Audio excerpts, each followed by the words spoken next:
कराने के लिए 13-13 लाख रुपए का रेट चार्ज कर रहा था। यही नहीं सर, आम आदमी पार्टी की सरकार जब पंजाब में बनी तब से अभी तक नायब तहसीलदार के एग्जाम में इरेगुलरिटीज देखी गई और लार्ज स्केल चीटिंग हुई। पंजाब स्टेट एजुकेशन बोर्ड में 12वीं क्लास का इंग्लिश का पेपर लीक हुआ। पीएसटीईटी स्कूल टीचर रिक्रूटमेंट का एग्जाम का पेपर लीक हुआ। पीएसएसबी के ग्रुप ऑफिसर का रिक्रूटमेंट का एग्जाम लीक हुआ। एग्रीकल्चरल डेवलपमेंट ऑफिसर की रिक्रूटमेंट का एग्जाम लीक हुआ। और एक्साइज और टैक्सेशन इंस्पेक्टर की रिक्रूटमेंट की मेरिट की लिस्ट जब आई तो उसमें फर्जी नाम डाल के जारी कर दिया गया। सर मैं आ रहा हूं, अब मैं कांग्रेस में ही आ रहा हूं। आप कांग्रेस का सुनिए सर, ये मेरा समय खराब कर रहे हैं। आप बोले ना, बोले आप बोले। सर जब सर कांग्रेस की कर्नाटक में सरकार है, इसी साल जनवरी 2026 में एसएसएलसी का पेपर हुआ। इसी साल कर्नाटक में कांग्रेस की सरकार के अंडर एसएसएलसी का पेपर हुआ, पेपर लीक हुआ और वो पेपर ऑनलाइन 200 रुपए में स्टूडेंट्स को बेचा जा रहा था। हिमाचल प्रदेश में HP state selection commission recruitment exam का पेपर कांग्रेस के कार्यकाल में लीक हुआ। अब आप सुनिए सबसे चौंका देने वाली घटना।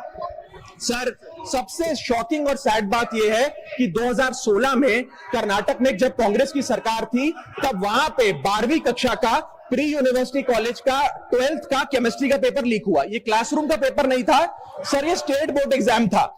ये स्टेट का एग्जाम जब पेपर लीक हुआ, बच्चे एग्जाम देकर घर आ गए, पता लगा पेपर लीक हो गया, पेपर कैंसिल कर दिया। 20 दिन बाद री एग्जाम कराया गया, री एग्जाम का पेपर भी लीक हो गया। और उसके बाद रात को 3:30 बजे वो पेपर व्हाट्सएप पे घूम रहा था, री एग्जाम को भी कैंसिल करना पड़ा। इसके बाद जब जांच हुई, स्टेट सीआईडी ने जांच करी तो 3 लोगों को अरेस्ट किया, जिसमें कर्नाटक सरकार के मेडिकल एजुकेशन मिनिस्टर डॉक्टर शरण पाटिल का पीए खुद शामिल था। पीए 10-10 लाख रुपए लेकर पेपर लीक कर रहा था। उसके बाद जब मंत्री जी से पूछा गया कि आप इस्तीफा क्यों नहीं देते, आपकी मॉरल और डायरेक्ट जिम्मेदारी बनती है, आपके दफ्तर का आपका पीए पेपर लीक कर रहा है, आप क्यों नहीं इस्तीफा देते? तो उन्होंने कहा कि there is no question of resigning, अगर कुछ गलत हुआ है तो वो मेरे पीए का पर्सनल मैटर है, उसकी पर्सनल लाइफ है।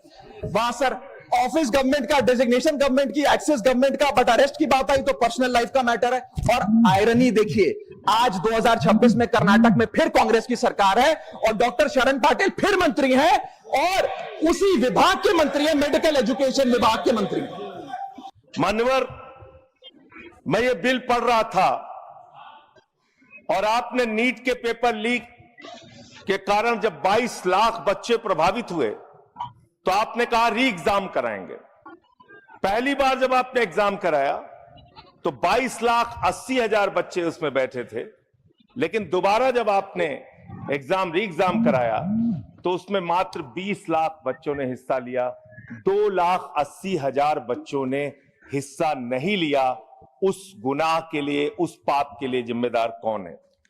दूसरी बात मान्यवर, यह बिल देख के मुझे लगता है कि सरकार खुद स्वीकार कर रही है कि देखो भाई, पेपर लीक तो होगा, पेपर लीक हम नहीं रोक पाएंगे, पेपर लीक होगा। हत्या के खिलाफ सख्त कानून बनता है, बलात्कार के खिलाफ सख्त कानून बनता है। तो कोई हत्या का अपराधी होता है, बलात्कार का अपराधी होता है जिसको सजा मिलती है। पेपर कराने की जिम्मेदारी तो सरकार की है मान्यवर, पेपर कराने की जिम्मेदारी तो सरकार की है। आपको